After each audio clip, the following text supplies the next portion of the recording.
আল্লাহ রসুল সতর্ক করে দিচ্ছিলেন তোমার এই ভাইয়ের সঙ্গে কোনো বেয়াদবি না হয়। ওই আব্দুল্লাহর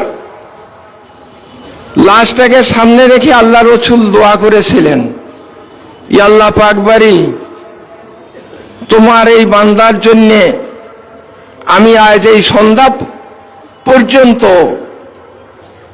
আমি তার উপর সন্তুষ্ট ছিলাম, আল্লাহ তুমি তার উপর সন্তুষ্ট হয়ে যাও।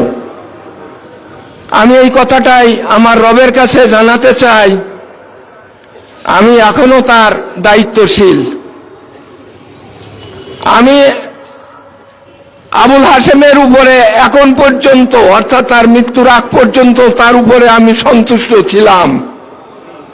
ইয়া আল্লাহ তুমি আমার আবুল হাসানের উপরে তুমি সন্তুষ্ট হয়ে যাও।